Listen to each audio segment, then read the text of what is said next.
everybody. Grabe ang ulan sa Japan kaya hindi ako nagpasok. Ay naku, nakapoy ako. So ayan, gawan ko ng snack si Aska. Pang nakakasawa naman mag-toast kaya gawan ko siya ng pizza na ano. Ewan ko kung tama yung ginagawa ko. Tinapay, gupit-gupit, tapos lagyan ng itlog. Oh. Pizza na yan, cheese. Diba? Kunti lang, isang tinapay lang yun. Kaya dalawang itlog nilagay ko. Hindi ko alam kung ano ang ano dyan. Ayan yun. Buhos na natin.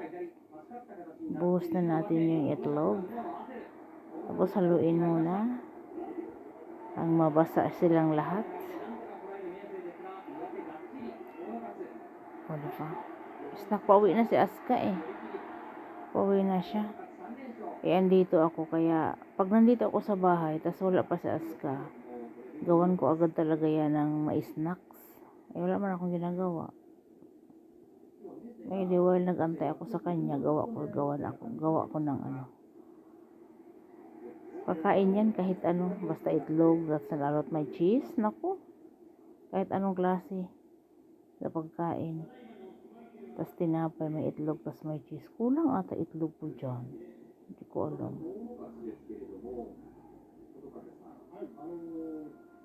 Nilagyan ko na yung butter yung kawali ko eh. Butter lang eh. Parang kulang yung itlog ko. No. Pero basa na siya eh. May cheese pa kasi. Mahinang apoy lang daw ang ano. Hindi ko pa pinaon yung apoy dyan. Kasi naglagay pa ako ng mga toppings. Pero okay na yun. Maluto na naman yan. First time akong gumawa niyan. Paramihan kasi sa akin pag naganyan ako, naka-oven eh. Eh nakita ko sa YouTube yan ay. Sa kawali, ginagtitiray sa kawali. Tapos nasunog-sunog, masarap siya. Eh gumaya ako. Pero may mga ano sa kanila, yung mga bell pepper. Ako, hindi ako nakain yan. Yung mga sili-sili na yun, susunod din ako. Ayun, tapos takpan daw. O, diba? Gustuhan to ni Aska kasi punong-puno ng cheese. Kaya na pa ako nagsalang yan. Sinakto ko na parating si Aska. Para pagdating niya, mainit-init pa. Oh, mainit-init pa. Kasi daytay pala uwi si Aska mga 4:30. Bago mag 4:30 to 4:20 ata. Kaya tama na yan. Nagkagulo. Paghaon ko. Kulang pala sa itlog yun. Dalawa nang nilagay ko eh. Pero okay na yan. Sinubukan ko lang kung ano. Gusto doon niyang kumain ng ano. Aska-chan! Aji ga!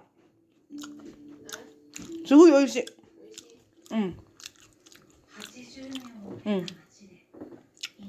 Oishii.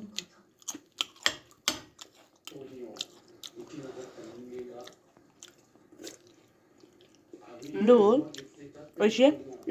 うん。おいしいでしょ？溶けた？卵も？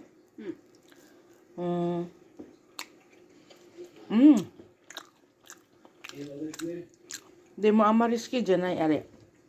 まだ足りないんじゃない？な。何が？もう大丈夫？溶けた？チーズ溶けた？溶けた。Natunaw na pala ang cheese. So, ayan siya. Nagsample lang kami. Kasi ang pan namin, maano na ma-expiring na. So, ayan, ang luto. Ayan, naglamon-lamon na siya. So, ayan siya. Nakagawa ako. Gustong-gusto niya. Kasi ang cheese niyan, paborito niyan ang cheese. Kaya ganyan siya.